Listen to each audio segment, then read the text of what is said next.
दोस्तों, हकीकत के पन्नों से आज मैं प्रीति एक बार फिर आप सभी का स्वागत करती हूँ। और आज एक बार फिर एक सच्ची कहानी के साथ मैं आपसे मिल रही हूँ। आज हमारे साथ हैं महू के जाने माने थाना प्रभारी दिलीप पुरी जी। और किस तरह से उन्होंने महू का प्रभार संभालने के बाद अपनी शख्सियत को लोगों तक दिखाया, पहुंचाया, लोगों की सेवा की, ये बताती हैं चीजें ऑन ड्यूटी। एक इंसान जो चाहे वो कैसे कर सकता है, आज हम उन्हीं से जानेंगे कैसे उन्होंने इन सारी चीजों को मैनेज किया। पुरी जी, आप बताइए, शुरुआत कीजिए, कैसे हम इसको आगे कर सकते हैं। मऊ थाना प्रभारी की पोस्टिंग एक चैलेंजिंग पोस्टिंग है। यहाँ आने से पहले मुझे काफ़ी अनुभव मिला है खंडवा कोतवाली की पोस्टिंग से। खंडवा कोतवाली जब मैं रहा तो पहला मैं टीआई चैलेंजिंग थाना था। टीआई बनने के बाद मुझे खंडवा पोस्टिंग मिली थी। उसकी शुरुआत मैंने पुलिस में शुरुआत सब इंस्पेक्टर से किया है। सब इंस्पेक्टर ज्वाइनिंग मेरे 2007 की है। 2007 के बाद अलग अलग जिलों का अनुभव मिला है। सबसे पहले मुझे जबलपुर, जो एक बिग सिटी चैलेंजिंग पोस्टिंग रहती है, वहाँ पर कैरियर की शुरुआत का अनुभव मिला।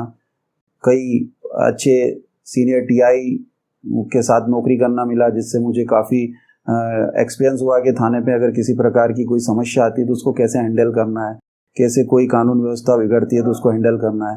जो शहर की एक चैलेंजिंग नौकरी रहती है, उसके बाद आपको धीरे धीरे अनुभव अच्छा हो जाता है। वहाँ से फिर मुझे अलीराजपुर पोस्टिंग दिया गया। तो जब अलीराजपुर पोस्टिंग मिली, वहाँ पर फर्स्ट थाना प्रभारी बना। तो मुझे जबलपुर से डायरेक्ट अलीराजपुर जाने के बाद ऐसा लगा कि अलीराजपुर एक अलग चैलेंज है। वहाँ पर अलग प्रकार की जॉब है। जहाँ शहर में व्यस्तता ज़्यादा रहती है तो वहाँ आपका प्रेजेंस ऑफ माइंड ज़्यादा रहता है। आपको कम फोर्स के साथ अधिक से अधिक काम लेना रहता है। साथ ही आपको दूसरे अलग चैलेंज मिलते हैं। गांव में आप गए तो अगर कोई भी प्रॉब्लम क्रिएट होगी तो आपके पास तत्काल फोर्स नहीं रहेगा, तो आपको वहाँ पर कम फोर्स से ही अपना काम देखना है। सर, मैं एक बात आपसे ये जानना चाह रही हूँ, अगर हम आपकी इस जॉब को, आपके इस प्रोफेशन को जॉब ना देखते हुए एक आपका जो ड्रीम देखें, अगर हम कहें कि आपकी एंट्री या आप पुलिस में आने के लिए आपने कब सोचा, कैसे इसकी एक आपके माइंड में आई, कहीं से कोई प्रोत्साहन मिला, कोई प्रेरणा बने आपके, कैसे इस प्रोफेशन में आने के लिए आपने तय किया? ये एक अलग इंटरेस्टिंग कहानी है। पुलिस से आने के पहले मैं टीचर की जॉब करता था, वर्ग संविदा वर्ग 2 में था। तो मेरे ब्रदर इन लॉ इस एग्ज़ाम के लिए प्रिपरेशन कर रहे थे। उन्होंने कहा कि जो आप भी करें, तो हम दोनों साथ में एग्ज़ाम की प्रिपरेशन करने लगे। गॉड लक है कि उसमें मेरा सिलेक्शन हो गया। वरना पहले तो जब टीचर था तो मेरा ड्रीम था कोचिंग करें, टीचिंग जॉब में जाएं, वही मेरा एक थिंग था। लेकिन जैसे ही एग्ज़ाम क्लियर हुआ तो बेरोजगार थे, संविदा वर्ग 2 की सैलरी कम थी, देन स्थायी जॉब पुलिस में था तो ज्वाइन कर लिया। मतलब लकीली आपको मौका मिला कि पुलिस में आप आए। आने के बाद जब लकीली मौका मिला तो फिर आपने कोई प्लानिंग की कि अब इस प्रोफेशन को आपको कैसे बढ़ाना है? कोई प्लानिंग, कोई प्रोजेक्ट आपके ऐसे आपने सोच रखा हो, अगर मुझे मौका मिल गया है तो मैं अपना काम ऐसे करूंगा या मुझे ये करना है? कुछ चीजें आपने पहले से देख रखी होंगी, क्योंकि पुलिस की एक जो इमेज है जनता की नजरों में, वो थोड़ी सी डरावनी सी है। लोगों को ऐसा लगता है हम कैसे जाएं, कैसे बात करें, जवाब सीधा, अगर कोई सवाल आता है तो कई बार उल्टे जवाब भी मिलते हैं लोगों को। इस फियर को कहीं ना कहीं कोई दिमाग में था आपका कि आप कैसे दूर करेंगे ताकि लोग आप आके उनकी प्रॉब्लम्स आपसे शेयर कर सकें? शहर में जब नौकरी की तो इस प्रकार की काफ़ी चीज़ आती है। जो बोला पुलिस का भय रहना चाहिए, लेकिन उन लोगों में रहना चाहिए जो क्रिमिनल है। अगर क्रिमिनल से भी पुलिस का भय हट जाएगा तो समाज में अपराध का ग्राफ बढ़ जाएगा। भय केवल क्रिमिनल्स के लिए होना चाहिए, बाकी सामान्य पब्लिक के लिए पुलिस में भय नहीं हो। पुलिस का भय जो है सामान्य पब्लिक के लिए नहीं है। कोई भी पब्लिक आती है तो उसके साथ कैसा बिहेवियर करना है, ये एक सिटी प्लेस पे बहुत ज़्यादा सीखने को मिलता है।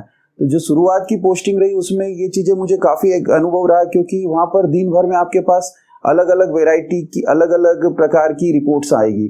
कोई किस प्रकार का पीड़ित आएगा, कोई एक्सीडेंटल पीड़ित आएगा, कोई मारपीट वाला पीड़ित आएगा, कोई ड्रग्स वाला पीड़ित आएगा। तो आपको सभी को कैसे हैंडल करना है, ये वहाँ अच्छे से सीखना मिलता है। उसके बाद ये चैलेंज रहता है क्योंकि सभी पब्लिक की आपसे यही अपेक्षा रहती है कि आप उनके लिए बेस्ट करें, लेकिन हो सकता है कि आप उसको किसी प्रकार से संतुष्ट नहीं कर पा रहे हैं, लेकिन आप कानूनी रूप से जो करने में सक्षम है वो अवश्य करें। और वही मैंने शुरू से ये सोच रखा कि अब कानूनी जो कर सकते हैं वो करेंगे, उसमें वो संतुष्ट हो जाए तो अच्छा है, नहीं होगा तो हम उसको एक बार समझाएंगे, और नहीं अब उसके बाद भी नहीं हो रहा तो फिर कोर्ट प्रोसेस है उसको फॉलो करेंगे। अभी तक आपकी ऑन ड्यूटी टाइमिंग में ऐसा कोई चैलेंजिंग केस आया है जब आपको लगा है कि हाँ इसमें मुझे पूरी जान डालनी है, इसको I have to solve out any how?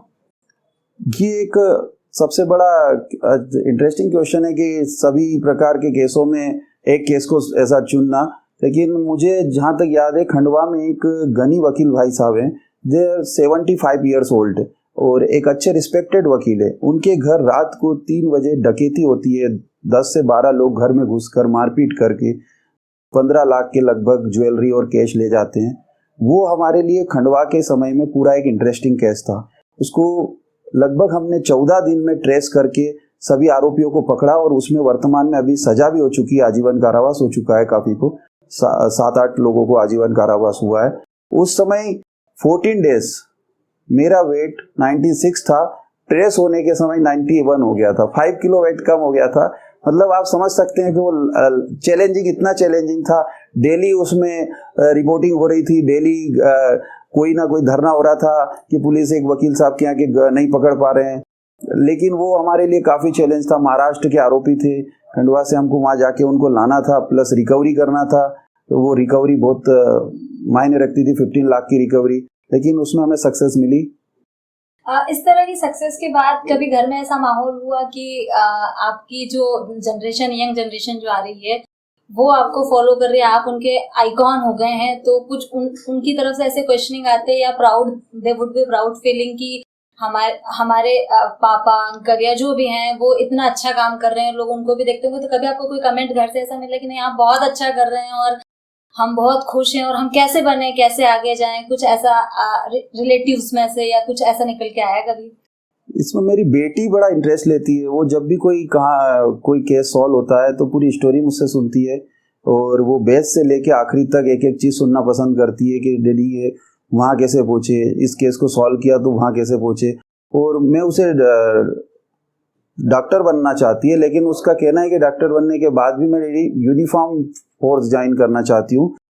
मुझे ना आईएएस बनना है, मुझे केवल आईपीएस में इंटरेस्ट है। सर मैं एक बात आपसे और जानना चाहती हूँ, महू आने के बाद क्या चैलेंजेस आपको लगे? क्योंकि शुरुआत में मुझे ऐसा सुनने में मिला था कि you are very tough man here, कि अभी तक जितने थाना प्रभारी महू में आए उनसे आपका थोड़ा सा रवैया अलग है और बहुत टफ है आपका काम काज यहाँ का।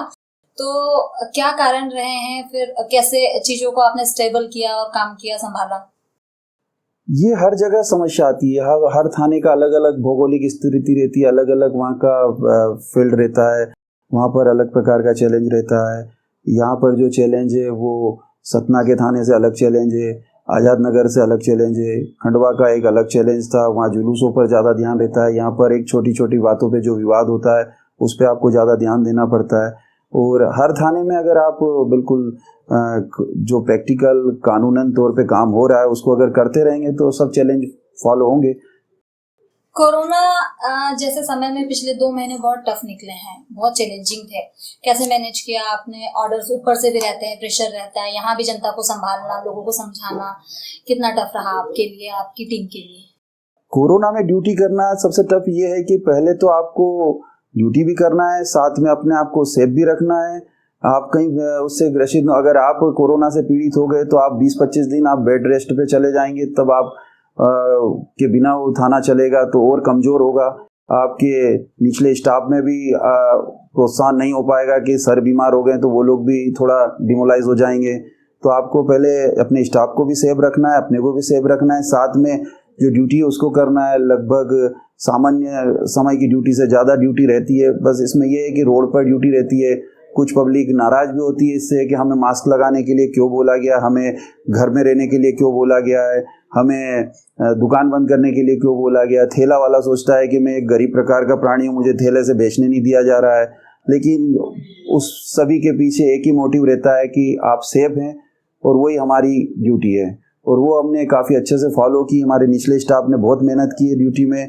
काफ़ी ठेले वाले, काफ़ी व्यापारी बंधु नाराज़ भी होते हैं, वो नाराज़गी उनकी जगह जायज़ है, लेकिन अगर वो आज से 3 साल बाद सोचेंगे या 2 साल बाद सोचेंगे कि उस कोरोना के पल में हम पीड़ित नहीं हुए और हम सेफ हैं, आज घर में परिवार के साथ बैठे हैं, या किसी हॉस्पिटल का बेड हमने नहीं चुना, तो वो हमें थैंक्स ही देंगे। तो आपने जाना दिलीप पुरी जी से कि उन्होंने कितनी चीजों को फेस किया है, सभी चीजों को मैनेज करना, लोगों से मिलना, लोगों को समझाना, अपने से ऊपर अधिकारियों की बातों को, ऑर्डर्स को फॉलो करना और अपने से नीचे काम करने वाले सभी साथियों को साथ लेकर चलना, इसके साथ ही घर परिवार का और लोगों का भी ध्यान रखना बहुत मुश्किल होता है पुलिस की ड्यूटी में। तो दोस्तों, मैं आपसे अपील करूंगी कि इनका साथ दें, इनके बातों को माने, घर में रहें, स्वस्थ रहें, सुरक्षित रहें।